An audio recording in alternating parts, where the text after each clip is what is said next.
Menéndez Arias y le damos paso para que nos explique lo que sabemos y lo que no sabemos del virus del SIDA, que seguro que él sabe muchísimo más que nosotros.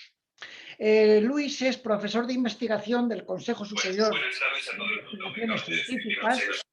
Son las 6 de la tarde. Vamos a empezar este interesante webinar, un webinar informativo sobre la posibilidad de estudiar la carrera universitaria de nuestros hijos.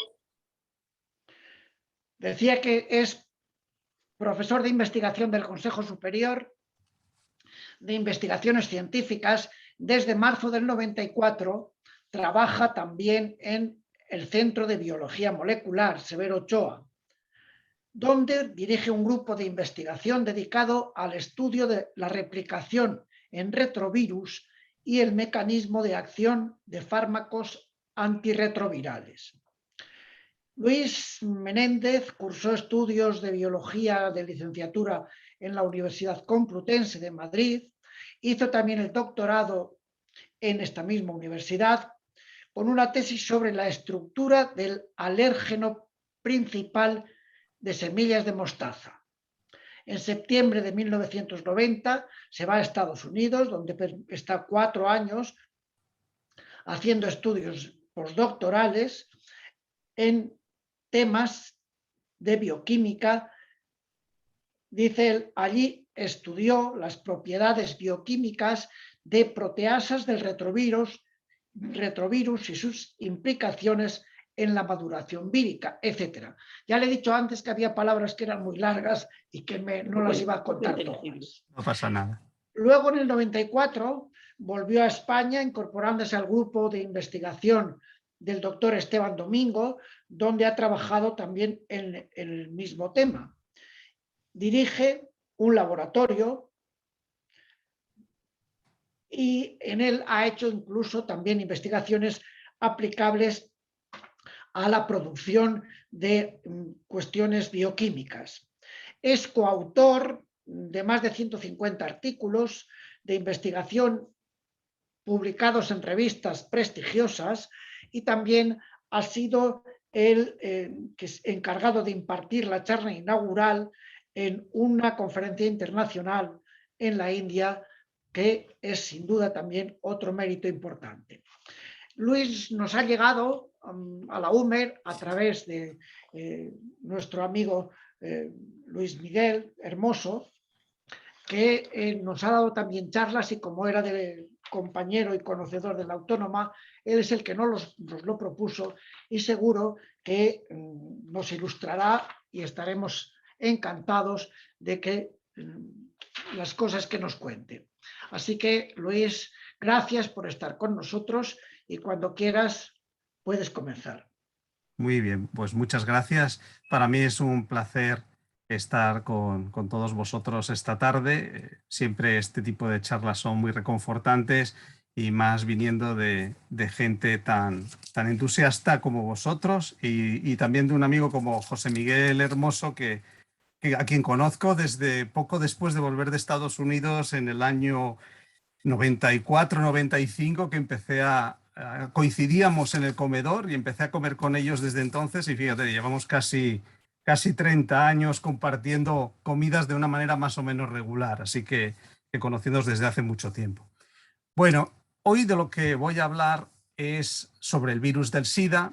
Voy a tratar de ser, aunque a veces es un poquito difícil, soy consciente porque el tema puede ser un poco especializado en algunos casos para mucha gente, pero bueno, yo creo que en lo general espero llegar al máximo de público posible sobre lo que sabemos y no sabemos sobre el virus del SIDA. Hoy en día tenemos una percepción del SIDA quizás un poco sesgada, quizás no lo vemos con el mismo dramatismo que se veía hace 20 años, porque sin duda no estamos en esta situación, pero todavía el SIDA hoy es un problema de salud pública a nivel mundial muy importante. Voy a empezar dando unas cifras, que son unas cifras que yo creo que son interesantes para situar la situación. Estos son datos de la Organización Mundial de la Salud, obtenidos estimados a finales del año pasado, del 2020.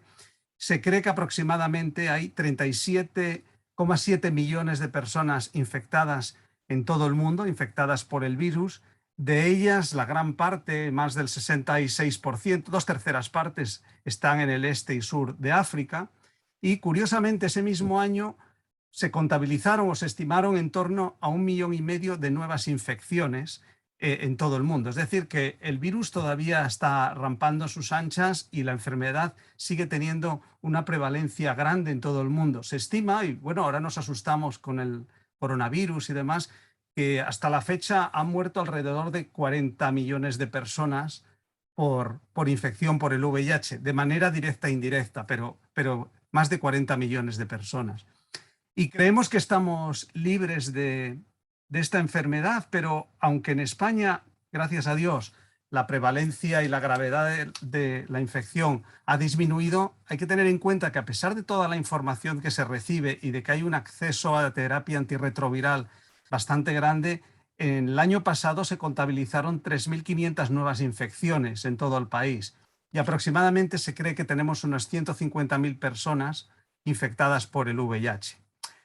Bien, obviamente la distribución de la infección es desigual en diferentes partes del mundo y como se ve en el mapa, en lo que es la parte sur de África, especialmente en un país que se llamaba Suazilandia y que ahora se llama Suatini, que está en la zona de Suráfrica y por ahí, las prevalencias son del orden de del 20% en algún caso. Es decir, que quiere decir que 1 de cada 4 personas en edad adulta, y entendemos edad adulta entre 15 y 49 años, están infectadas. Es decir, que el problema sigue persistiendo a pesar de que hay buenas iniciativas como el hecho de que la terapia antirretroviral a través de instituciones o de organismos internacionales pues está llegando a muchas partes del mundo y en general se estima que aproximadamente 3/4 de partes de la población mundial está recibiendo terapia antirretroviral en el momento actual. Luego hablaremos más detalladamente qué implicación puede tener esto a nivel de erradicación de la enfermedad a largo plazo. Bien, haciendo un poquito de historia, claro, todos nos acordamos, porque en realidad esto lo habéis vivido vosotros y yo también lo viví en sus inicios. Los primeros casos del VIH aparecieron en el verano de 1981, es decir, hace 40 años. Y en principio los primeros casos realmente eran unos casos anecdóticos en aquel momento porque eran infecciones por bacterias, Pneumocystis carini, que son bacterias que raramente aparecen en la clínica, y un médico, Michael Gottlieb, en Los Ángeles, se encontró con pequeños grupos de personas que tenían la misma infección, siendo esta una infección muy rara, 5 casos y tal. Y él puso en alerta al CDC, que es el Centro de Control de Enfermedades que tienen en Estados Unidos, algo equivalente a lo que sería aquí en España el Carlos III, sobre esta situación, a ver qué pasaba, qué era lo que estaba pasando allí, y empezó a moverse, empezaron a hacer estudios epidemiológicos tratando de ver de qué se trataba. Curiosamente, menos de un mes más tarde, se describen 26 casos de sarcoma de Kaposi, que es un tipo de cáncer muy raro que se suele, el sarcoma de Kaposi lo produce un virus del tipo herpes que aparece, es una infección oportunista que es rara porque en general no nos produce ningún daño a la mayoría de la población porque nuestro sistema inmune lo controla y solo en gente inmunodeprimida aparece este caso. Pues bueno, aparece un grupo de 26 casos en Nueva York que todos ellos son hombres que tienen sexo con hombres y entonces en aquel momento esta enfermedad pues, empezó a asociarse, como ocurría con los 5 casos originales de Los Ángeles, a enfermedad que afectaba fundamentalmente a homosexuales, ¿no? Y de hecho se le llamó inicialmente un nombre que hoy sería totalmente inaceptable desde un punto de vista lo políticamente correcto y por razones también lógicas que no se nos escapa a ninguno, se le llegó a llamar al principio GRID, como inmunodeficiencia relacionada con los gays. Este era el nombre que recibió inicialmente. Pero bueno, al principio había una gran duda sobre qué tipo de virus. Es una situación totalmente diferente a la de la COVID actualmente, que desde el primer día sabíamos el virus que estaba produciendo la enfermedad. Aquí no se sabía nada, era un misterio. Podría incluso no ser un virus, podría ser algo de tipo ambiental. Es decir, había muchas dudas sobre el tema y muchos virus candidatos a ser causantes de esta enfermedad.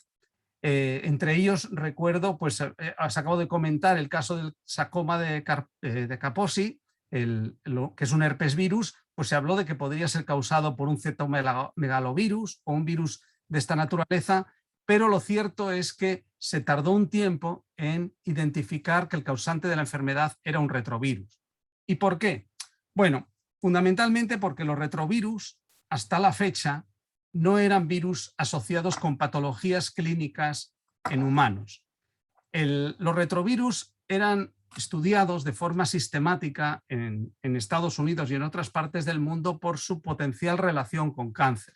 El descubrimiento de los primeros retrovirus lo hizo este señor que aparece en la figura, Peyton Rose, que este señor lo que observó es que en gallinas se generaban unos tumores que él era capaz, de los cuales era capaz de tomar una muestra y pasárselo a otra gallina, y esa otra gallina desarrollaba un tumor, estableciendo la base de esta relación de retrovirus y cáncer. Y durante muchos años se pensaba que los retrovirus eran virus que producían cáncer.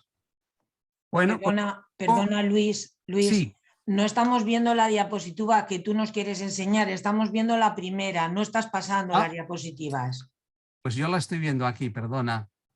Eso iba a decir yo también, sí. Ah, vale, lo dicho. Ponlo a lo mejor en modo de presentación para que... Vale. Sí, tranquilos, no pasa nada. Ahora mismo lo arreglamos.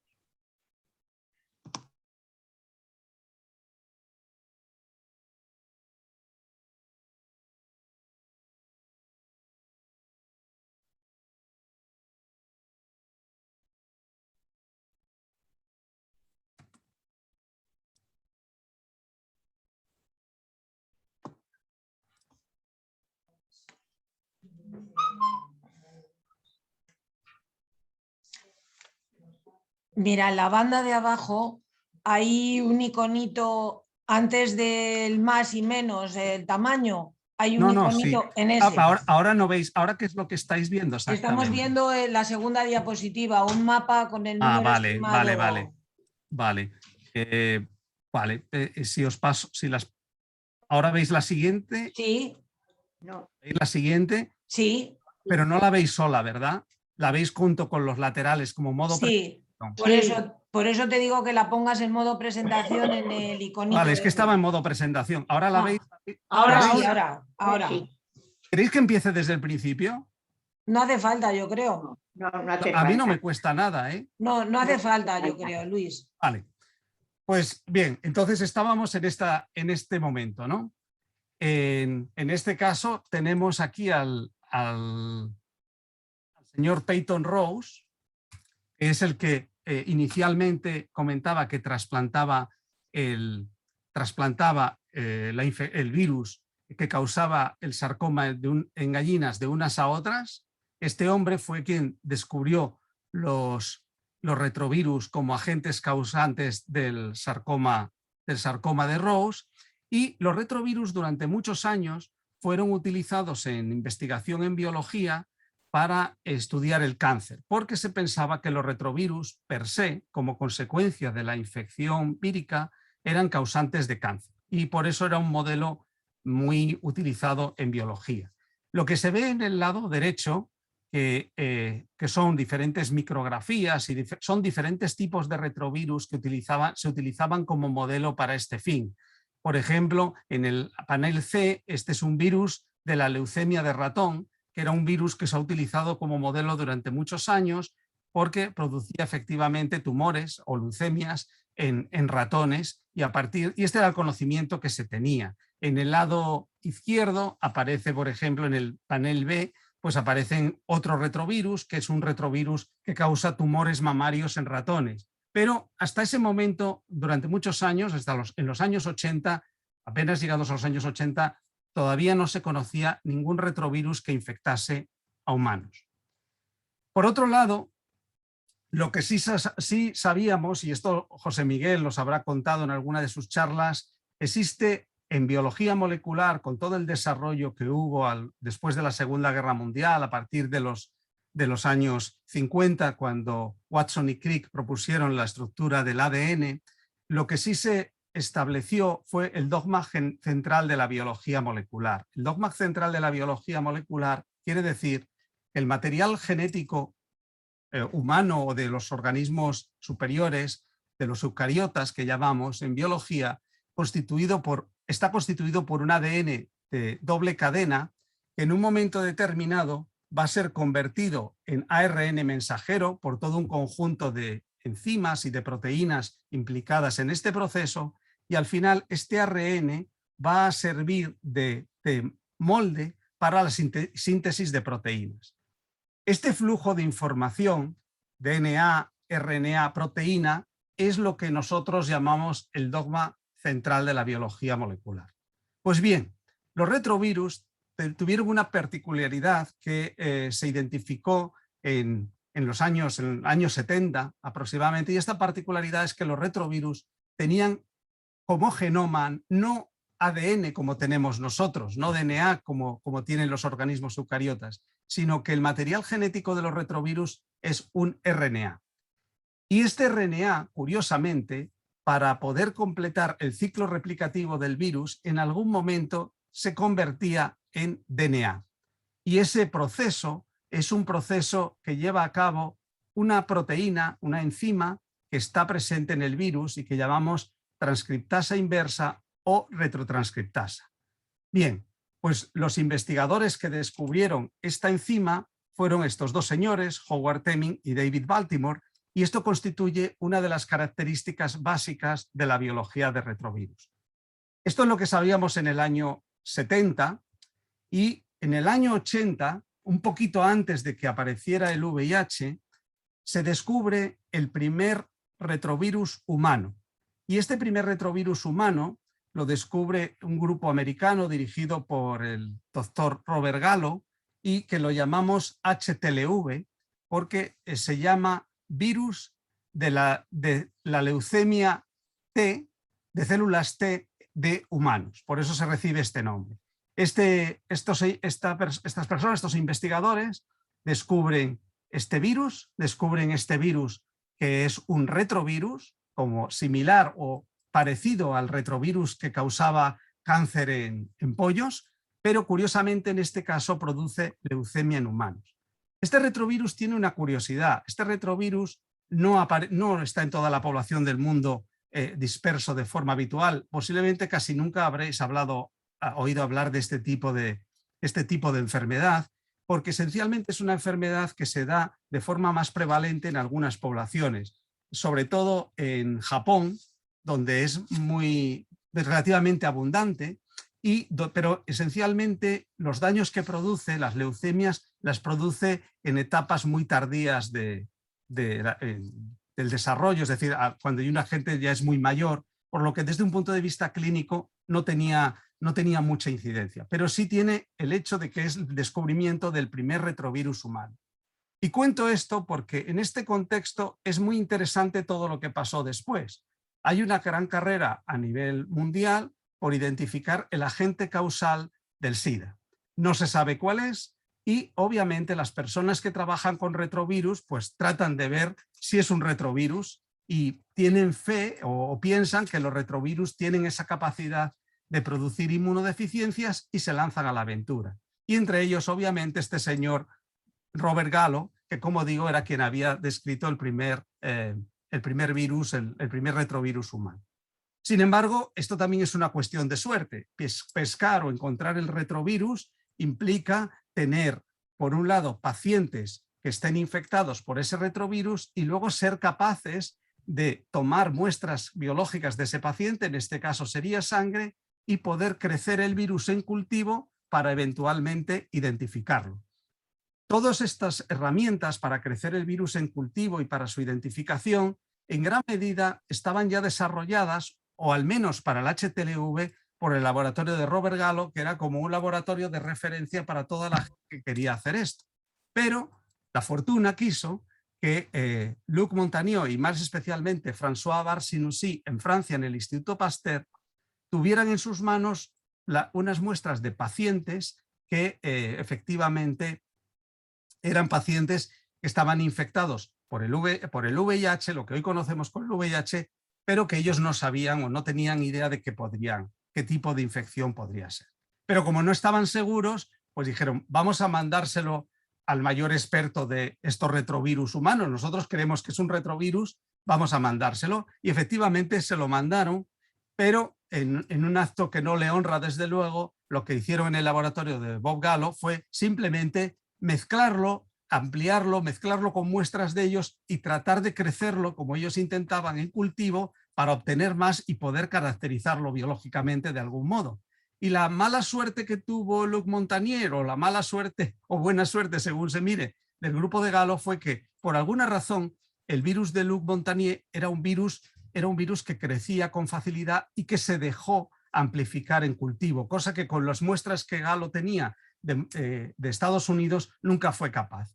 Y lo que sucedió al cabo de un tiempo fue que, bueno, efectivamente los dos laboratorios publicaron en una revista de gran impacto, publicaron su descubrimiento, lo que ellos identificaron como el virus causante de la inmunodeficiencia, que hoy conocemos como SIDA, y curiosamente pues les llamaron al mismo virus. Bueno, ellos no sabían, no pretendían que no fuese el mismo virus, independientemente. Unos denominaron al virus LAV, virus linfotrópico, y otros lo llamaron HTLV3. ¿Por qué? Pues os lo podéis imaginar. Este señor había descrito antes el HTLV1 y además el HTLV2, él creía que era otro más de la misma familia, aunque luego biológicamente se ha visto que son diferentes. Con los años esto creó un cierto conflicto, porque hubo un momento en el que se sospechó que el virus era muy parecido, si no el mismo, y cuando se empezó por métodos bioquímicos a tratar de buscar de dónde procedían unos y otros, se encontraran que los virus eran idénticos, el LAV y el HTLV3, y se pudo llegar a la conclusión de que esencialmente Robert Gallo había hecho suyo el virus que le había pasado Luc Montagnier. Todo esto terminó en una lucha de patentes bastante grande, porque lo que no cabe duda es de que Robert Gallo desarrolló, porque ya tenía todo el instrumental adecuado, todo lo que serían los kits de diagnóstico y todos los métodos de detección para el virus, cosa que Luc Montagnier no podía hacer, no tenía la tecnología adecuada, y ahí había mucho dinero implicado a nivel internacional, y al final hubo un acuerdo del que esencialmente Robert Gallo apareció como el hombre malo, el ladrón. Luc Montagnier fue el científico reconocido, al igual que François Barsinussi, que fue realmente la que hizo gran parte del trabajo, pero las royalties y los beneficios de las patentes pues se repartieron entre el gobierno francés y el gobierno norteamericano después de llegar a los correspondientes acuerdos.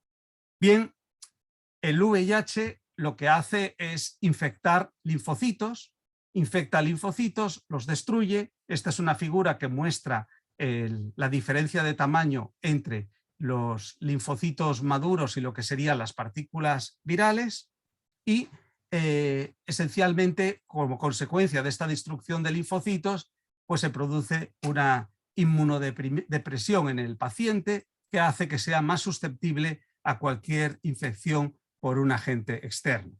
Y esencialmente dentro de los linfocitos y dentro de las células sanguíneas, las que son más susceptibles de esta infección, o las que aparecen como blanco de la infección por el VIH, son las que llamamos CD4 positivas, es decir, son glóbulos blancos en el lenguaje coloquial que tienen en su superficie esta proteína que llamamos CD4. Y esencialmente estas células son lo que llamamos linfocitos T colaboradores, que son linfocitos que ayudan notablemente en la respuesta inmune a infecciones de diferente naturaleza, tanto virus como bacterias, como cualquier tipo de antígeno.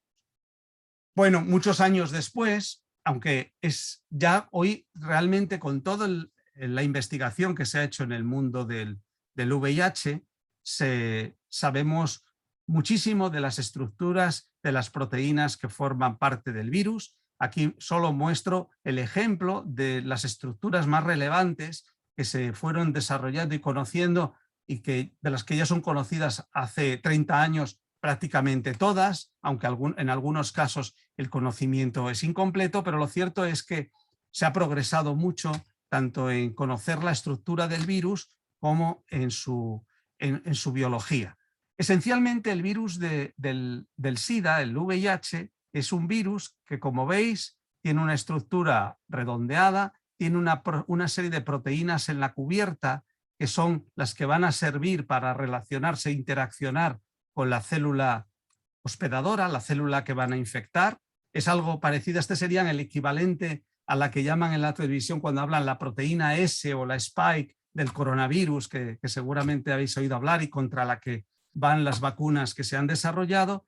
Y en el interior tiene una cápsida que tiene forma cónica y esta cápsida tiene una estructura más o menos hexagonal en su superficie, que está formada por esta proteína que se llama la proteína CA, y en el interior está el material genético del virus.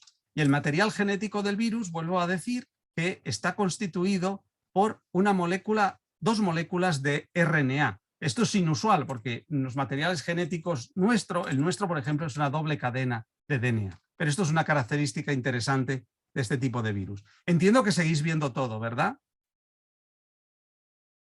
Sí. Sí, perfectamente. Vale. Bueno, pues la clave de la replicación del material genético del virus, si uno hace una representación sencilla, tal como la que aparece en la figura en la parte de la izquierda de cómo es el virus, tenemos aquí la cápsida cónica y dentro tendríamos dos cadenas de RNA, que sería su material genético.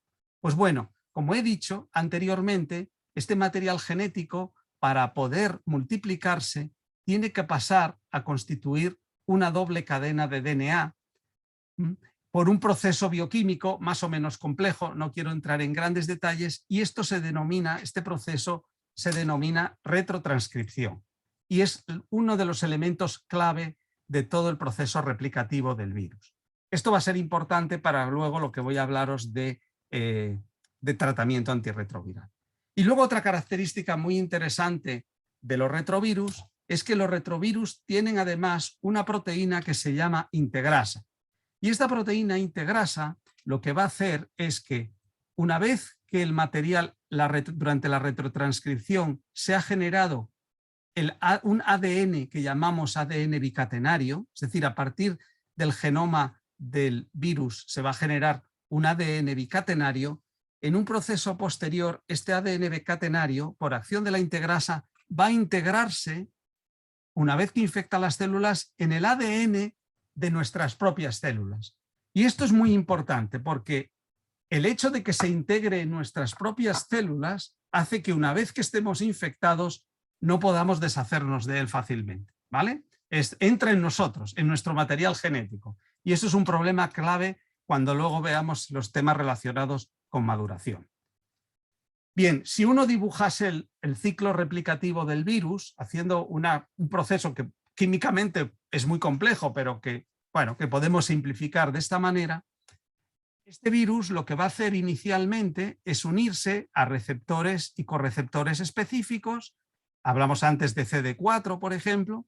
Como consecuencia de esta unión va a liberarse este conito, el cono de la cápsida que llamábamos antes, que tiene el material genético al interior de la célula, y por acción de ese proceso que llamábamos retrotranscripción o transcripción inversa, se va a generar un ADN de doble cadena. Bueno, este ADN de doble cadena luego pasa al núcleo de nuestras células, de nuestros linfocitos, y ahí va a poder integrarse en el genoma de la célula hospedadora.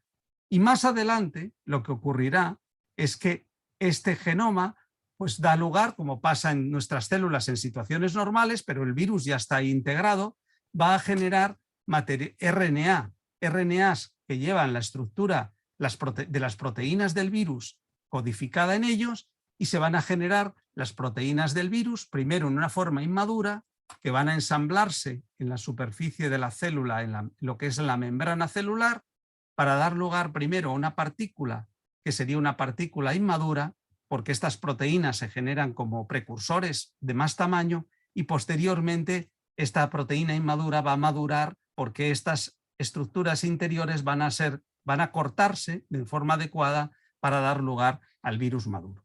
Bien, estas etapas, cada una de estas etapas es en principio susceptible de ser la diana de fármacos antirretrovirales, de medicamentos que luchan contra la replicación del virus. Y así sucede, y de hecho hay fármacos contra diferentes etapas de estas que he descrito. Hay fármacos que bloquean la entrada, hay fármacos que bloquean un proceso de fusión, hay fármacos que bloquean la síntesis del DNA de doble cadena a partir del RNA del genoma del virus, hay inhibidores de este proceso de integración y hay inhibidores del proceso de maduración que son inhibidores de la proteasa. ¿Vale? Bien.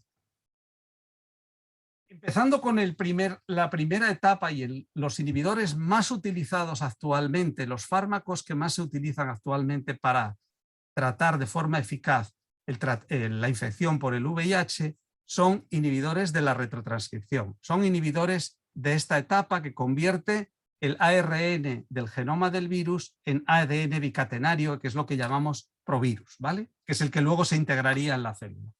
Hay que bloquear esta etapa. Bueno, pues para bloquear esta etapa lo que tenemos es que generar moléculas que inactiven esta proteína. Esto que aquí veis, que así de tantos colorines, no es más que es la enzima, la proteína que lleva a cabo la conversión del RNA de genoma del virus en DNA bicatenario que constituye el provirus. Y si somos capaces de bloquear la acción de esta enzima, somos capaces de bloquear la replicación, el que el virus siga multiplicándose en el interior de la célula. ¿Y cómo podemos hacerlo? Bueno, aquí en esta estructura, aquí lo que dice con el nombre inglés de PALM, aquí veis una bolita, unas bolitas amarillas. Bueno, pues ahí es donde teóricamente en la estructura se incorporan los ladrillos que forman la estructura del ADN, que son los nucleótidos. Y nosotros podemos bloquear esa unión de nucleótidos utilizando unas moléculas que son químicamente muy parecidas a los nucleótidos naturales. Esta sería la estructura química de un nucleótido natural y esta sería la estructura química de un nucleótido que sirve de inhibidor de este proceso. ¿Cuál es la diferencia? Pues que el inhibidor no tiene este grupo OH, esta cadena, que es el que permite incorporar el siguiente inhibidor en la cadena de DNA cuando se está sintetizando. Entonces, cuando una persona toma la mibudina, lo que adquiere es este tipo de compuestos, que son compuestos que compiten con los nucleótidos naturales, pero cuando se incorporan, bloquean la síntesis porque como no tienen el OH, no puede seguir. Tan sencillo como eso. Y estos inhibidores son, digamos, los más conocidos. Entre ellos el AZT, que seguramente todo el mundo ha oído hablar de él alguna vez, ¿no? Actúan por este mecanismo, es decir, son moléculas que son como los nucleótidos naturales, pero tienen una pequeña modificación química, de forma que son reconocidos por la polimerasa del virus, por esta transcriptasa que hemos hablado antes, pero no puede seguir la síntesis porque no son capaces de extenderse. Este es un tipo de inhibidores, pero también la retrotranscriptasa también tiene otro tipo de inhibidores que no se unen en esta posición, sino en una posición cercana y que lo que hacen de alguna manera es estropear la estructura de la enzima en esta región e impedir que sintetice o que haga el provirus de la forma correcta. Y estos inhibidores son este grupo, son moléculas que tienen estructuras diversas, como veis, son estructuras químicas distintas y que tienen la característica, bueno, pues que se incorporan en un bolsillo, en una región de la molécula donde perfectamente hacen interacciones y pueden bloquear la síntesis. ¿De acuerdo?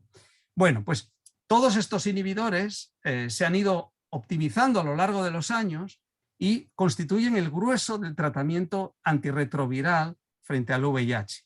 Dentro del primer grupo tenemos 8 compuestos, dentro del segundo grupo 6 compuestos. La verdad es que actualmente del primer grupo los 3 que aparecen en negro ya no se usan por diversas razones, entre ellas porque algunos producen efectos secundarios. ¿Os acordáis de lo que había pasado con las vacunas de AstraZeneca, que se asustaba a la gente porque producían diferentes problemas de miocarditis y tal? Bueno, pues alguno de ellos Por ejemplo, la estabudina produce una incidencia mayor de infartos de miocardio. Entonces, realmente han sobrevivido aquellos que funcionan mejor. Normalmente los que aquí aparecen en los últimos, los que se han desarrollado más recientemente y que aparecen en morado. Y lo mismo sucede en el caso del otro grupo, de los que llamamos no análogos a nucleósido, que es el segundo grupito de inhibidores de los que os hablé. Estos son los inhibidores que actúan sobre la etapa de replicación del genoma, ¿vale? Otro grupo de inhibidores actúa sobre el proceso de maduración. ¿Qué es el proceso de maduración? Bueno, el proceso de maduración implica que el virus cambia de una estructura tal que esta que aparece aquí como más concéntrica a la formación de una cápsida cónica. ¿Y por qué sucede eso? Bueno, sucede eso porque el virus, cuando produce sus proteínas, no produce cada proteína que lo forma de forma separada, sino que las produce como si fueran cuentas de collar alargadas con muchos elementos de proteína que luego en algún momento van a ser cortados en los elementos individuales. Es decir, que lo que se produce dentro de la célula no es la proteína MA del virus, la proteína CA del virus, la proteína NC del virus, perdón, independientemente, sino como una poliproteína que tiene las 4 y que en un momento determinado va a tener que cortarse por acción en este caso, de una enzima, de una proteasa que tiene el virus, que lo que hace es precisamente eso.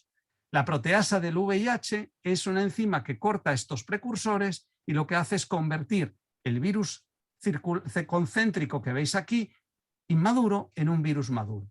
¿Y cómo se puede bloquear este proceso? Pues de la misma manera que veíamos antes que se podía bloquear la síntesis de DNA, en este caso podemos bloquear el procesamiento de poliproteínas utilizando este tipo de inhibidores que, como son proteínas, son compuestos que se parecen, que tienen, a los que, como sabéis un poquito de química, a los que tienen enlaces peptídicos modificados en una parte de la molécula que impiden que sean procesados. Y aquí tenemos toda una serie de compuestos, de los cuales el primero que se aprobó fue el saquinavir, y hoy en día, pues bueno, tenemos toda serie de ellos. Estos inhibidores se utilizaron mucho tiempo, a mediados de los 90, porque era lo que había. Lo que pasa que tienen un problema grande, y es que es fácil adquirir resistencia a ellos, tienen resistencia cruzada y producían efectos secundarios muy graves, como por ejemplo aparición de chepa en los individuos, cambios en el metabolismo lipídico, y un problema que tenían también es que había que tomar muchísimas pastillas al día para mantener una concentración farmacológicamente válida en el paciente, y eso convertía todo el tratamiento en un engorro.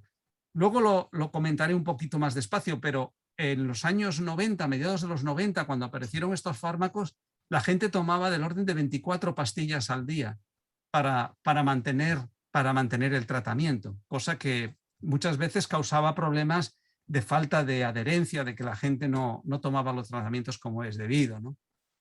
Bien, como digo, actualmente tenemos toda esta colección de inhibidores, de los cuales ritonavir, indinavir y nelfinavir ya apenas se usan, y quizá los más usados son el darunavir y el lopinavir, pero vamos, esencialmente todos responden químicamente al mismo tipo de abordaje. Esto es como decía antes, la retrotranscriptasa es una proteína, una enzima del virus, la proteasa es otra enzima del virus, la integrasa es otra enzima del virus. La integrasa, recordad, era la enzima que hacía que el ADN proviral se integrara en el ADN de la célula hospedadora. Y también tenemos inhibidores de esta integrasa. De hecho, se han aprobado 5 inhibidores que aquí aparecen, y actualmente lo que se hace para tratar en muchos casos la enfermedad es combinar 2 inhibidores de la transcripción inversa con uno de estos inhibidores, fundamentalmente porque son de muy reciente utilización, no generan fácilmente resistencia, y como las poblaciones infectadas no han sido expuestas a ellos, ahora mismo son de los más eficaces. Además de estos inhibidores, hay otros inhibidores que se usan menos porque no forman parte de tratamientos integrados, pero que también se han desarrollado, que son inhibidores de la entrada, como este que se llama el maraviroc, el ibacilumab o el lenfuvirtide, que bloquean lo que es la entrada del virus en la célula. son algunos otros inhibidores, pero que solo se utilizan para gente que por alguna razón ha desarrollado resistencia a muchos inhibidores durante el tratamiento. Cada vez menos, pero existen algunos casos. Y esta es una imagen global de cómo se han ido desarrollando todos estos inhibidores, simplemente para que fijarnos en los hitos y en lo mucho que a veces se progresa en la ciencia de una forma progresiva, ¿no? Desde el año 81, que se descubrió el virus, y que aparecieron los primeros casos, el virus se identificó 2 años más tarde aproximadamente, en el año 87 fue cuando se aprobó el AZT, que fue el primer fármaco antirretroviral. Después se fueron aprobando una serie de fármacos parecidos desde un punto de vista estructural, con el mismo tipo de mecanismo de funcionamiento, pero esencialmente a pesar de la presencia de estos fármacos, la infección por el VIH suponía una sentencia de muerte en el más del 90% de los casos en todos los que se infectaron, digamos, hasta el año 95. En el año 95 se aprueban los inhibidores de proteasa, sobre todo el sacuinavir, que fue el primero, y empiezan a utilizarse lo que llamamos tratamientos combinados, que lo que hacían era combinar 2 inhibidores de estos primeros con un inhibidor de la proteasa. Claro, como estos inhibidores iban a 2 dianas diferentes del virus, el tratamiento era mucho más eficaz y de alguna manera ahí empezó a bajar la mortalidad de la enfermedad, hacia el año 95 aproximadamente. Sin embargo, estos tratamientos, a pesar de todo, tenían muchos problemas. Uno, como ya hemos dicho, es que se necesitaban tomar muchas pastillas al día, con lo cual la gente no seguía el tratamiento de una forma rigurosa y se bajaba la eficacia del mismo. Esto suponía que aparecían más resistencias, más virus resistentes, estos tratamientos no valían, en fin, que todo se convertía en un verdadero desastre. Y este desastre, en mayor o menor intensidad, duró unos 10 años, hasta que en el año 2006 se aprueba una combinación que está formada por 3 inhibidores, los 3 inhibidores de la retrotranscriptasa, pero 2 del primer grupo y 1 del segundo grupo que os comentaba antes. Y la ventaja de este tratamiento es que por primera vez era una sola pastilla diaria. Esto es muy importante para mantener la adherencia. Como era un tratamiento muy eficaz, a partir de ahí empezaron a bajar los casos de resistencia y digamos que a partir de este momento el horizonte o la percepción de la enfermedad ha sido progresivamente mejor hasta el día de hoy, que se va sustituyendo este Favirenz por otros inhibidores más eficaces, pero que esencialmente sigue siendo una terapia bastante eficaz en todos los casos. Ahora lo que se trata es de mejorar algunos aspectos que tienen que ver con la biodisponibilidad, con el tratamiento, no tener que tomar la medicación todos los días, este tipo, o efectos a largo plazo que comentaremos al final de la charla. Bien, conocidos el tratamiento, ¿qué pasa o cómo nos vemos o cómo sucede o qué consiste o cuál es la cinética o el proceso de infección en un paciente? Si uno sospecha que ha sido infectado por el VIH, en un momento determinado acude al médico y lo que le pedirán inicialmente es si es HIV positivo. Para ello se hace serología, se le detecta con anticuerpos, se hace una técnica que se denomina ELISA y posiblemente de forma casi simultánea se le medirán los niveles de CD4 y la carga viral. Los niveles de CD4 esencialmente lo que miden es el daño que han sufrido los linfocitos, los glóbulos blancos de su sangre. Un individuo que ha sido infectado durante mucho tiempo, lo normal es que haya progresado de tal forma que cada vez ha ido descendiendo sus niveles de CD4 hasta unos niveles que son peligrosos porque suponen una inmunodepresión. Pero también es importante conocer la carga viral. ¿Por qué?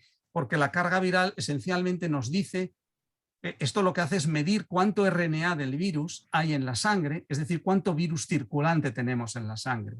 A lo largo de un proceso de una infección, normalmente lo que sabemos es que en una etapa inicial hay un proceso, hay como un pico de viremia, hay que suele ser una enfermedad leve, el virus de alguna manera se establece en el individuo y lo que sucede es que, aunque durante un tiempo permanece asintomático, empiezan a disminuir posteriormente de forma más o menos dramática los niveles de CD4 a la vez que aumenta la carga viral porque el virus va ganando terreno.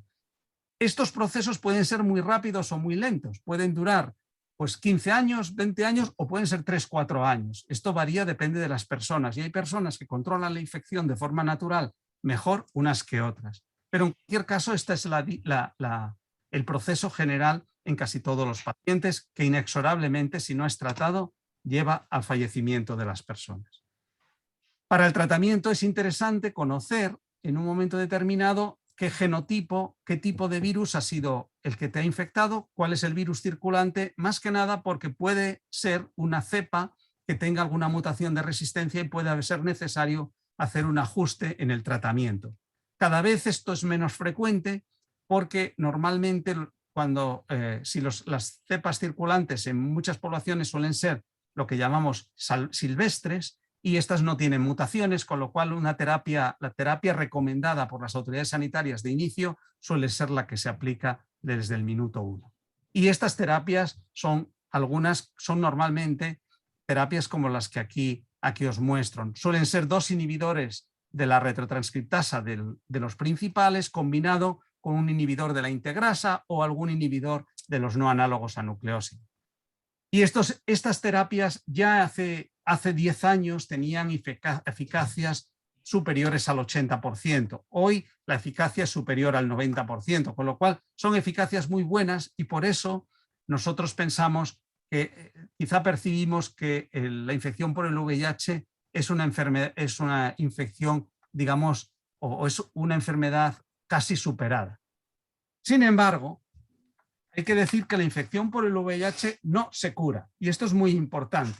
Es decir, lo que sucede es que si el virus, una vez que se infecta, empieza a multiplicarse de forma activa, empezamos a tomar la terapia antirretroviral, estos fármacos hacen que los niveles de virus en sangre bajen a niveles indetectables mientras estamos tomando la terapia, pero en el momento que uno deja de tomar la terapia, lo normal es que el virus vuelva a aparecer tras la interrupción del tratamiento. Y esto es una realidad, con lo cual uno tiene que pensar que la terapia es una terapia a tomar de por vida y con el coste que ello supone, bueno, hoy en día para las arcas de la Seguridad Social, porque pueden costar los tratamientos 3.000, 4.000, 5.000 euros anuales por paciente, es decir pero es un tratamiento para toda la vida y tampoco sabemos los efectos que esto puede tener a largo plazo, es decir, en un individuo que tenga 50, 60 años, sencillamente porque la experiencia de años de tratamiento no es tan larga. Y diréis, bueno, ¿y por qué sucede esto? Bueno, sucede esto por algo que ya os he contado al principio. La integrasa del virus hace que el virus se introduzca en el genoma de nuestras propias células, de nuestros linfocitos, de nuestras células T. Y lo que sucede es que en el momento que no tiene presión farmacológica, estos virus se expresan y entonces se puede generar virus nuevamente. Con lo cual puede haber virus circulante una vez que dejamos de detener su progresión, su ciclo replicativo con los fármacos antirretrovirales. Y además nos encontramos que el virus se esconde en diferentes tipos celulares. Aunque no lo he comentado porque esto es, digamos, bastante especializado, es tema inmunología, las células en nuestro sistema inmune tienen numerosos tipos celulares, muchos tipos celulares que se esconden en diferentes reservorios en el organismo, que pasan desde las glándulas, desde los nódulos linfáticos hasta las placas de Peyer en diferentes órganos y en algunos casos pueden durar años, incluso más de 20 años. Con lo que si esas poblaciones de células están infectadas por VIH, es muy difícil erradicarlas porque es muy difícil saber, en primer lugar, dónde están. Por eso es muy difícil curarlo. No podemos extraer de las células también el ADN desde una vez que se ha integrado, ni tampoco podemos promover fácilmente su eliminación. Es muy difícil eliminar los reservorios del VIH porque, como digo, algunas poblaciones celulares tienen vidas medias muy grandes y además los reservorios pueden estar muy escondidos, dispersos y puede ser muy difícil llegar a ellos. Bien, sin embargo, tenemos algunos casos de curación del VIH. Curación del VIH, es decir, una persona que se ha infectado por el VIH que al final, bueno, desaparece el virus de su organismo. El caso más impactante quizá es el caso de Timothy Brown, que aquí veis, que es el llamado paciente de Berlín. Este señor era un señor que estaba infectado por el VIH, recibiendo tratamiento antirretroviral, pero que necesitaba un trasplante de médula ósea porque además tenía leucemia. Entonces lo que ocurrió fue que en el año 2006 inicialmente le hicieron un primer trasplante de médula ósea normal, pero ese trasplante no funcionó bien, lo rechazó y el hombre tuvo una recaída y al año siguiente se plantearon un segundo trasplante. Al plantearse ese segundo trasplante, considerando que el hombre estaba infectado con el VIH y que la situación era situación desesperada, lo que hicieron fue buscar un tipo especial de donantes basándose en algo que voy a explicar brevemente. Esto que aquí veis es una figura muy sencillita que en realidad es un modelo molecular en el cual vemos lo que llamo GP41 y GP120 serían las proteínas de la superficie del virus, las que utiliza el virus para entrar en las células, digamos, que son reconocidas por las células a las que infecta. Y esto que aquí veis son las proteínas CD4 y CCR5. CD4 es el receptor principal del VIH y CCR5 es un correceptor que también es necesario para que el virus entre en la célula. Es decir, que para que el virus pueda infectar una célula tiene necesidad de usar CD4 principalmente, pero también CCR5. Curiosamente, por aquellos años se observó, se supo, se identificó una variante que algunas personas tenían una variante de CCR5 de forma natural, es decir, seleccionada genéticamente en su organismo, venían de serie, con esta variante CCR5 delta 32, que curiosamente era una variante que a estos individuos en particular les protegía de la infección por el virus. Y entonces lo que hicieron estos médicos que trataron al paciente de Berlín fue, cuando hicieron el segundo trasplante de médula ósea, fue asegurarse de que era compatible, como siempre se hace en este tipo de estudios de inmunología, pero además que los donantes fueran donantes que tuvieran esta variante de CCR5 para, en la medida de lo posible, evitar que el VIH que estuviera en el organismo de alguna manera pudiera reinfectar las células. Y eso fue lo que hicieron. Entonces hicieron el trasplante de médula ósea y este señor, pues efectivamente recibió el trasplante, sobrevivió al trasplante y se pudo observar durante un tiempo, haciendo el seguimiento, que también se deshizo de la infección por el VIH. Fue una curación que obviamente es muy costosa y que no es práctica en la realidad, porque, bueno, evidentemente este hombre tenía un problema de leucemia que tristemente se le reprodujo y de hecho se murió el año pasado a los 54 años de leucemia, pero ha pasado 15 años más de su vida libre de virus y, con una cierta superación de la enfermedad. Actualmente hay otro caso que lo llaman el paciente de Londres, cuya identidad no se ha revelado, que también es un caso muy parecido a este, esencialmente, con algún pequeño detalle sobre el mecanismo de cómo se hace el trasplante, pero hay un segundo caso que de momento se considera un caso de un paciente curado por esta vía. Sin embargo, esto es inviable, prácticamente hoy en día no parece posible. Sin embargo, hoy lo que se habla es de la posibilidad de una cura funcional. ¿Una cura funcional qué sería? Bueno, una cura funcional sería aquel caso que os comentaba antes, en los cuales empezamos a tratar el virus durante la infección durante un tiempo hasta niveles indetectables, pero luego, cuando deja de recibir medicación, evitar que salga el virus, que se mantenga a raya. Y esto es algo que, bueno, de momento podemos decir que no se ha conseguido totalmente, pero se ha avanzado en este sentido. Y aquí hay dos ejemplos que os pueden ilustrar de por dónde van los tiros. Existen algunos pacientes que de forma natural, algunas personas que de forma natural son capaces de controlar la enfermedad. Es decir, son gente que se ha infectado y durante 20, 25 años vamos, hasta la fecha no han desarrollado ningún tipo de enfermedad y esencialmente porque su sistema inmune y sus características han permitido que el virus no progrese. Son muy escasos, muy poco frecuentes. Estas personas se les llama controladores de élite. Y hay 2 casos documentados, uno en San Francisco y otro en una paciente argentina que ha aparecido hace un par de días en el periódico, que son casos de gente que son controladores de élite, se les ha sometido a esta terapia antirretroviral durante mucho tiempo, se ha dejado de dar la terapia antirretroviral y después de analizar billones de células, muchas células porque claro, es muy difícil asegurar al 100% que no está en algún sitio algo de virus, no son capaces de encontrar virus ninguno. Esto abre la posibilidad a que pueda controlarse la enfermedad posiblemente tratando, quizá con anticuerpos neutralizantes o por alguna otra vía, la enfermedad o digamos la infección una vez concluida la etapa de terapia antirretroviral. Y por ahí es por donde actualmente se están tratando de hacer progresos en lo que es la infección. Otra pregunta muy socorrida en el tema del VIH es si es posible una vacuna. Yo siempre digo que en el caso del coronavirus hemos sido extremadamente afortunados en que el virus, esencialmente casi cada vacuna de las que se ha probado funciona de alguna manera, porque no hay ninguna garantía de que una vacuna funcione. Para el VIH se ha trabajado durante años en el desarrollo de una vacuna y a día de hoy no existe una vacuna para el VIH.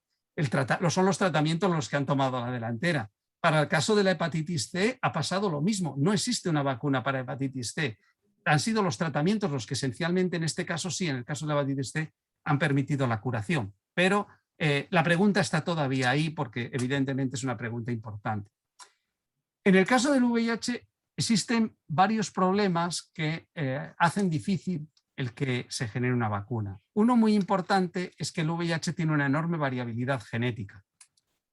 La transcriptasa inversa de la que os hablé antes comete muchos más errores que las polimerasas de bacterias, con lo cual los virus que se generan en un individuo infectado diariamente que no reciba tratamiento son tan diversos y variados que es imposible generar una vacuna que pueda parar a todos ellos a la vez. Es un poco la idea. Cuando uno se pone la vacuna contra el coronavirus, está poniéndose la vacuna contra una variante concreta. Cuando aparece la variante india, ya no estamos no tan seguros de que esa variante pueda superar la barrera de la vacuna. En el caso del VIH es ese problema multiplicado por 1000 o 100.000. Es decir, es mucho más grave, con lo cual es mucho más difícil seleccionar cuál sería el virus o cuál sería la proteína que deberíamos poner como integrante de una vacuna. Y además los virus del VIH recombinan enormemente. Existen numerosas variantes del virus en todo el mundo que son notablemente diversas. Otro problema adicional es que la respuesta inmune frente al VIH no se conoce muy bien. Sabemos que existen anticuerpos neutralizantes que juegan un papel importante, pero ese papel importante lo hace efectos tardíos. Los anticuerpos verdaderamente neutralizantes frente al VIH son muy difíciles de encontrar, cosa que, por ejemplo, con los coronavirus no es así, y con el ébola tampoco. Es decir, y luego además los linfocitos que llamamos T citotóxicos también tienen un papel importante en la respuesta inmune y no se sabe cómo combatirla. Con todo ello, y todavía hoy se están haciendo numerosos ensayos de eficacia de vacunas y de todos ellos el único que tuvo un éxito muy, muy, muy bajo, porque fue solo una protección del 30%. Fijaros que para que una vacuna la acepte la Organización Mundial de la Salud, en el caso de coronavirus, está pidiendo un 60%, es decir, que esto es casi insignificante. Y este es un ensayo a gran escala que se hizo en Tailandia. También cada vez estos tipos de ensayos son más difíciles porque teniendo acceso a la terapia antirretroviral se plantean problemas éticos de cómo vas a meter a una persona, no darle terapia antirretroviral ante la eventualidad que pueda ser infectado. En fin, cada vez más es más difícil hacer un ensayo de campo para ver este tipo de problemas.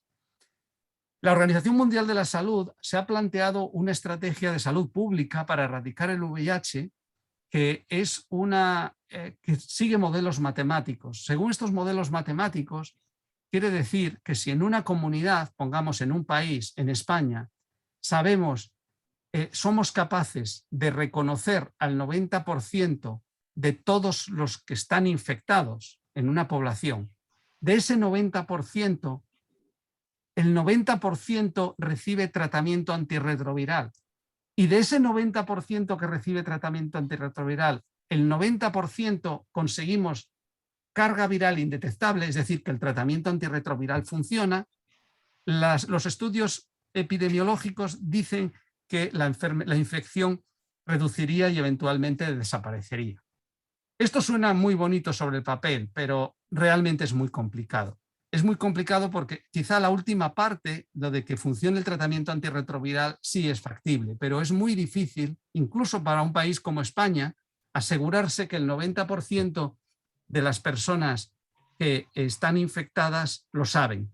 Hay mucha gente que no lo sabe que está infectada, o bueno, mucha gente, hay un porcentaje de gente. Igual en España este número es el 82%, pero ya en el momento que bajamos de estas cifras no son posibles. Y es muy poco realista cuando uno piensa en países con menos recursos y con menos acceso al tratamiento, como podemos pensar los países del África subsahariana o algunas zonas de Asia, por ejemplo.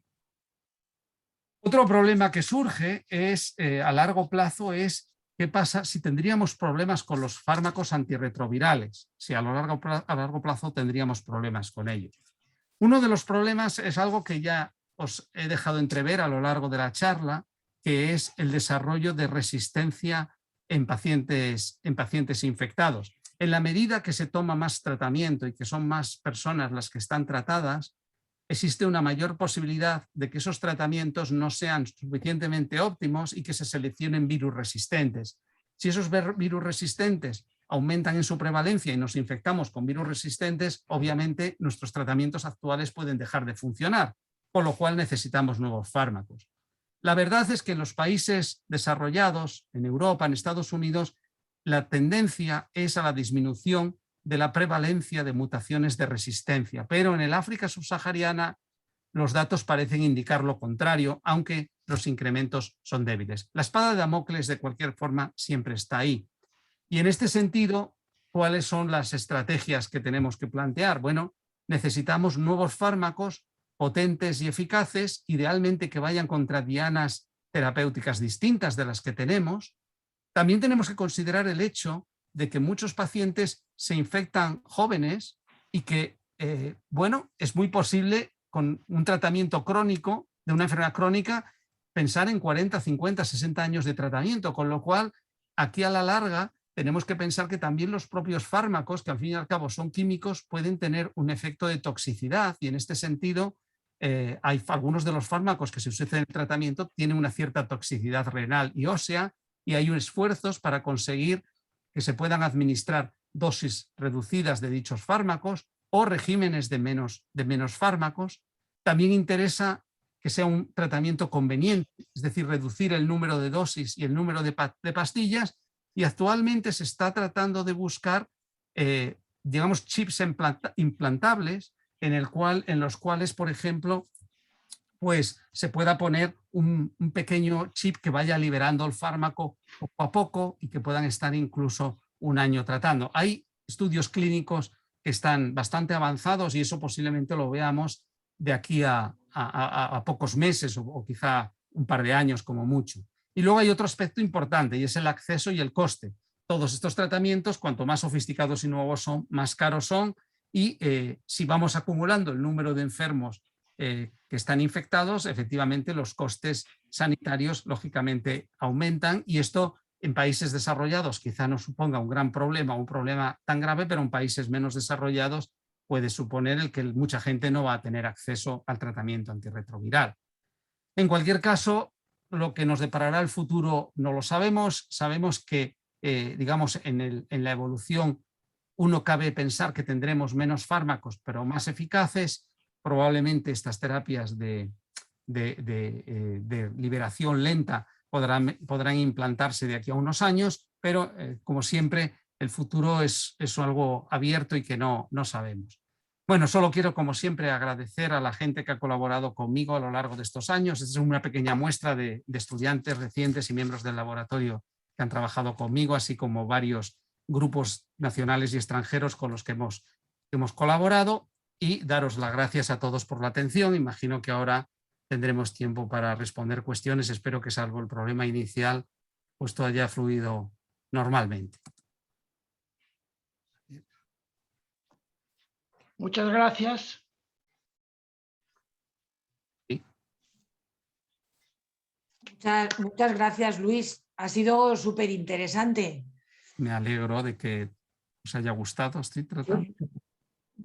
Si tenéis alguna... Mira, deja de compartir pantalla para que nos veamos las caras, Sí, ¿vale? estoy intentando hacer eso, pero... Vale, si quieres lo hago yo. Sí, házmelo tú. Sí, casi me he quedado sin... Ah, sí. Vale. Muchas gracias. Gracias Pues, a vosotros. si queréis, Muy interesante. pedid la palabra para estar ordenados. Paco Gil. Hola, Sí. buenas tardes, Luis. Hola. Quería felicitarte por la conferencia, me ha parecido muy interesante y quería hacerte una pregunta. Bueno, yo desconozco todo esto, pero sobre que me ha parecido interesante esto de los controladores de élite. Que Sí. estas personas que no desarrollan, si no se podría centrar un poco la ciencia en averiguar por qué estas personas no se reproduce el virus del SIDA, y entonces de alguna forma obtener un conocimiento para que eso se pudiera aplicar en general a los demás. Efectivamente. No, la pregunta es muy pertinente, muy correcta, pero es algo que efectivamente se está haciendo. El problema es que encontrar la clave de todo eso es buscar la aguja en un pajar. Eso es como porque la causa por la que no son muchísimos pacientes, esta es la primera cuestión, es decir, son números diversos, y el caso por los que un individuo es un controlador de élite puede ser múltiples razones. Son múltiples razones que están relacionadas con su sistema inmune, y te aseguro que hay muchos grupos de investigación buscando la razón de ello, y realmente es que es muy difícil. Esto es como, ya hace muchos años al principio salió un caso muy particular de unas mujeres que eran prostitutas en Kenia y que estaban en los burdeles, digamos, que había en los grandes centros de comunicación en África, y que llamaba mucho la atención porque estaban expuestas al virus una y otra vez y no desarrollaban la enfermedad.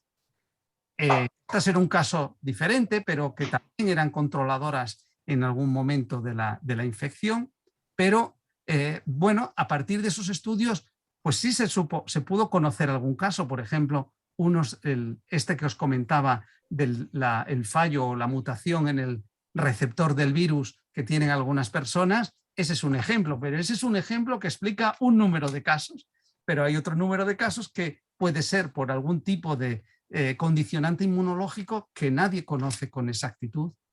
Aparte que ya digo que son un número relativamente pequeño de pacientes, con lo cual tampoco es que uno va a la calle y dice, bueno, hay tantos controladores de élite. No, son escasos, y bueno, esto al final, salvo que alguien encuentre por algún estudio genético, alguna historia, alguna relación interesante, aquí la oportunidad y la suerte juega un papel a favor nuestro. Pero tienes toda la razón en que es un tema importante y que de hecho se está investigando en muchos sitios. Sí. Muchas gracias. Nada. ¿Y los niños que nacen en África ya con el virus del SIDA reciben tratamiento toda su vida? Bueno, vamos a ver. Si eso sucediera, debería de ocurrir. Pero por suerte, es posible prevenir el nacimiento de un niño infectado, ¿vale? Y esto ya hace años que es posible, incluso con los tratamientos más sencillos. La clave de la infección está en que si la carga viral es baja, esencialmente no hay infección. Es decir, que si una persona, digamos, una pareja una pareja en que uno esté infectado y el otro no, si está tomando el tratamiento, si el infectado está tomando el tratamiento antirretroviral y está funcionando, lo cual cabe esperar que sí, los niveles de carga viral son indetectables y entonces sería una verdadera... En biología siempre hay probabilidades, nada existe al 100%, pero es muy difícil que haya infección. Entonces, en el caso de los niños, normalmente a las mujeres embarazadas, antes del embarazo, durante un tiempo, al principio se les administraba uno de los fármacos que os he puesto en alguna de las listas, nevirapina, pero bueno, actualmente se les da tratamiento antirretroviral durante un tiempo y los niños nacen, ya digo, salvo despiste o salvo problemas, salvo falta de diagnóstico, han de nacer sin infección. Vale. Muchísimas gracias. Nada. Me ha gustado mucho, muy interesante. Gracias. Blanca. Luis, me ha encantado todo lo que nos has contado, que es difícil de entender, pero nos lo has explicado estupendamente. Te quería hacer una pregunta sobre la financiación de estas investigaciones en un momento en que, bueno, pues todo el mundo nos quejamos de lo poco que se invierte en los estados en investigación y nos damos cuenta de las consecuencias.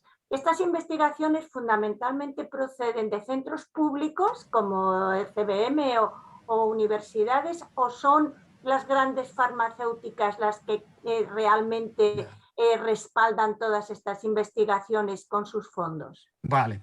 Bueno, esto tiene dos partes. Lo que es para conocer cómo funciona el virus, necesitamos investigación básica. Investigación básica que los hacen los organismos públicos. Es muy difícil que una empresa privada se ponga de cero a hacer esta investigación, hacer este tipo de investigaciones. Y digamos que el 90% o mucho más, o más de lo que se cuenta, es investigación financiada fundamentalmente, decir, por los países más desarrollados en investigación. Aquí fundamentalmente pues Estados Unidos estuvo a la vanguardia y también algunos países europeos también, que son los que han hecho la apuesta desde el principio por el tema del virus del SIDA. Pero hay un momento, y esto es clave, hay un momento en el que el paso del producto, del descubrimiento a la aplicación real no es abordable por un público. Esencialmente, por ejemplo, cuando yo os describo, os cuento las moléculas, tal o cual fármaco que se descubre y demás, bueno, normalmente toda esa fase suele ser llevada a cabo en laboratorios académicos. Hay algunas empresas potentes que hacen también investigación en ese campo, pero fundamentalmente laboratorios académicos. En el mejor de los casos se puede crear una startup en la entidad correspondiente y hay un momento en que no se puede, es tan caro y costoso. Lo que viene después, el desarrollo lo tiene que hacer una empresa. Esto lo hemos visto con las vacunas ahora. Y es un problema al que hacen frente mis compañeros del CNV o de otras centros con las vacunas que puede estar desarrollando. Estoy pensando en los laboratorios de aquí del CNV, de Mariano Esteban o de Luis Enjuanes. Ellos hacen desarrollo básico, pero hay un momento en que para probarlo en pacientes, para funcionar en pacientes, se necesita el capital privado. ¿Por qué? Porque lo que supone un desembolso muy grande es gasto, coste-beneficio. Y eso, como no se va a prever, es una apuesta, es como apostar en bolsa. Entonces, de hecho, el éxito de las vacunas en coronavirus, saliendo un poco del tema, en gran parte fue que el gobierno de los Estados Unidos, en un momento determinado, dijo: señores, la investigación básica sobre estas posibles plataformas está hecha. Yo les pongo a ustedes una cantidad de dinero determinada para que, aunque fallen en los ensayos clínicos, tengan garantizada la inversión. Si no, no van a invertir. No se va a hacer el desarrollo, pero todo lo que es la investigación básica se hace fundamentalmente en centros públicos. Aunque también es cierto que en Estados Unidos existen algunos centros que están financiados, digamos, de alguna manera por consorcios o estoy pensando tipo Bill Gates y esta gente que que aportan dinero, que son semiprivados en su gestión, no directamente relacionados con el trabajo de laboratorio. Pero también hay que tener, para desarrollar esto, si tiene una industria, hay que tener una industria muy fuerte, hay que tener empresas muy poderosas. Cuando hablamos de Pfizer, estamos hablando, por ejemplo, de un monstruo, o los fármacos del VIH. Fijaros, los fármacos del VIH, además yo esto lo viví en su momento, cuando se financiaba más el VIH, porque hoy en día se financia bastante menos, pero cuando se financiaba más, había una competición entre varias empresas para poner sus fármacos. Estoy hablando de los años 90, que como comentaba, la situación no era tan buena, había muchos fármacos compitiendo por cuál era el que era mejor o el que daba menos resistencias. Entonces las empresas luchaban por meter su fármaco o influir en las autoridades sanitarias para favorecer tal o cual opción, para demostrar que era mejor. Pero en el momento que se aprueba este que os comentaba, que era una sola pastilla, este fármaco lo desarrolla una farmacéutica enorme que se llama Gilead. Bueno, lo desarrolla, son los que engloban y los que terminan haciendo los ensayos clínicos y demás. Y esta compañía ya se hizo con todo el poder, las demás perdieron la carrera, se hizo con todo el mercado y se ha hecho cada vez más grande hasta el punto de que habéis oído ahora hablar del Remdesivir. Sí. Remdesivir es de ellos también. Y el Sovaldi, que es el tratamiento básico que revolucionó el tratamiento de hepatitis C, también es de ellos. Aunque el Sovaldi no lo desarrollaron ellos, el Sovaldi viene de un laboratorio académico de la Universidad Emory, que es una universidad privada, pero que está en Atlanta, y esta gente lo que hizo fue crear una pequeña empresa que la vendieron con un montón de millones a Gilead para que hiciera ya, una vez que probaron que el fármaco funcionaba en animales y demás, en células, hicieron unos ensayos, cuando estaba listo para pasar ensayos clínicos en humanos, lo vendieron a Gilead y Gilead hizo ya todo el desarrollo porque, bueno, ya le compensaba hacer negocio. Entonces, esas son las compañías que al final tienen dinero y capacidad muchas veces para hacer esto. Y esta es la realidad, porque es, digamos, la producción a gran escala, es el nivel, ¿no? Gracias. Nada. Ya, por primera vez he entendido por qué es muy difícil que haya una vacuna. O sea, pensaba que tenía la idea de que era un virus mutante y tal, pero esto de que parte de su genoma se introduce dentro del genoma, o sea, eso ya me ha dado un poco de luz. Y una cosa que me ha resultado súper impactante es que en muy poco tiempo, en 30 y tantos años, se haya hecho tanta investigación sobre este tema. Me resulta alucinante. Bueno. El que hayan aparecido tantos fármacos, el que sean para distintas dianas de acción. Me resulta alucinante que en tan poco tiempo se haya hecho esa investigación. Bueno, yo también creo que ha sido enorme. Yo también estoy de acuerdo contigo, que es verdaderamente alucinante que haya hecho. Ha habido un factor que ha contribuido mucho a ello, y es que se ha tardado mucho en conseguir el óptimo digamos que es un producto, todo esto es un producto de la historia también, ¿no? Es decir, cuando apareció el virus del SIDA, yo además lo recuerdo porque gente con la que conocí en mi época, cuando empecé a trabajar en este campo, me lo decía Luis, dice, date cuenta de que no existe nada más que un antiviral que funcione bien y no funciona tan bien, que es el aciclovir. No existen más antivirales que estos, ¿no? Es decir, cuando apareció el virus del SIDA, no había ningún fármaco antiviral. Es decir, los virus se combatían, si se combatían eran con vacunas. Siempre había el tema de la vacuna, es la única solución. Entonces, lo que ha sucedido, yo creo, es que en el caso del VIH, el problemón de tipo epidemiológico a nivel global ha sido enorme y es muy grande todavía, es enorme todavía, y no ha habido una vacuna, no hay una solución. Y ahora de vacuna.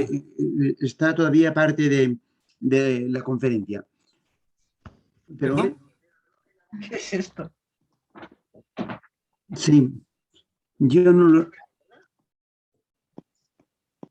No, sigo. Ya. No, vale, pues no, lo que decía era que en el tema este se me ha perdido el hilo. Los mismos que al principio. Que solamente había un retroviral.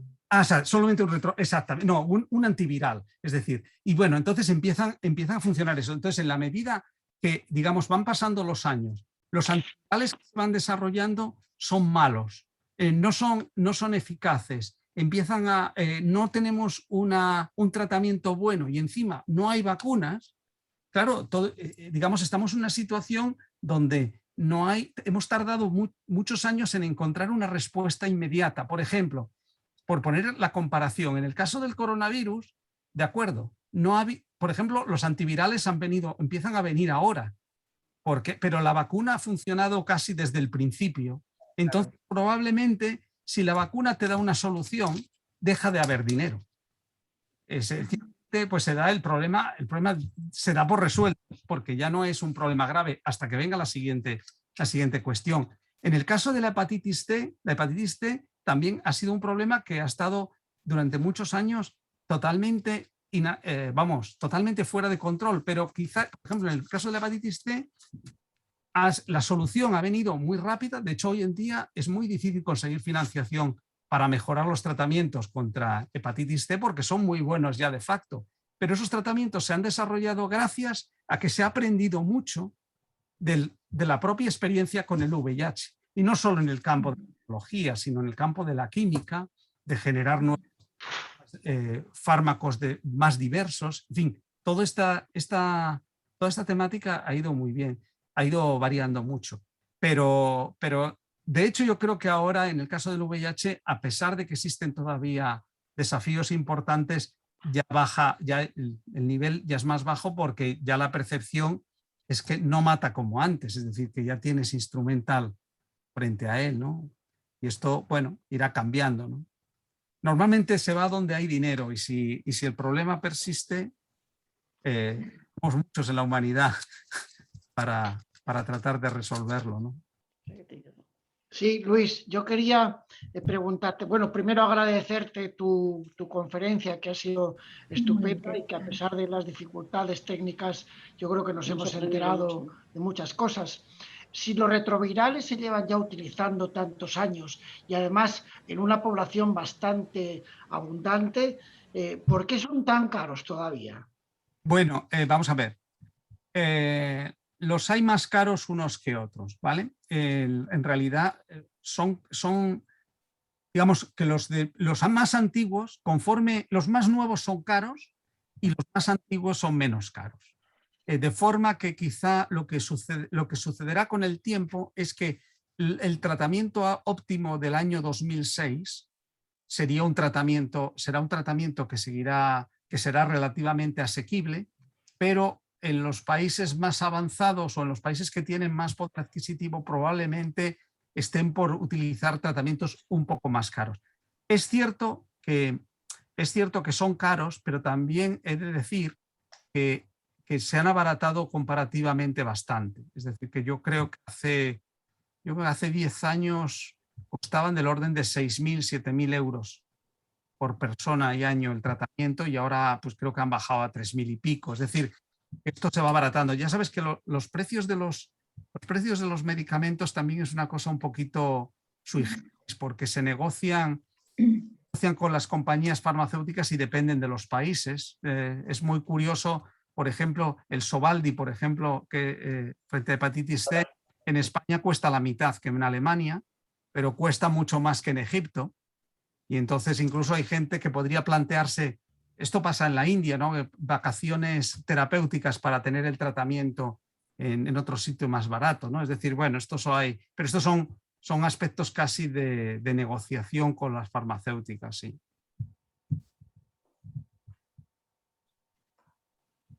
¿Alguna palabra más?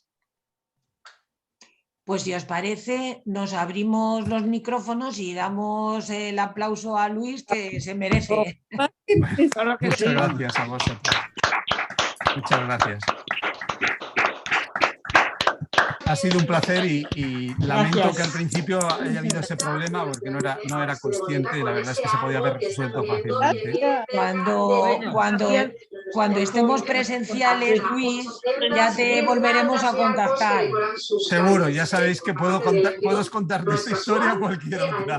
Muy bien, muchas gracias. Gracias. Gracias. Hasta luego. Dios. Adiós. Tenemos a todos. Hasta jueves.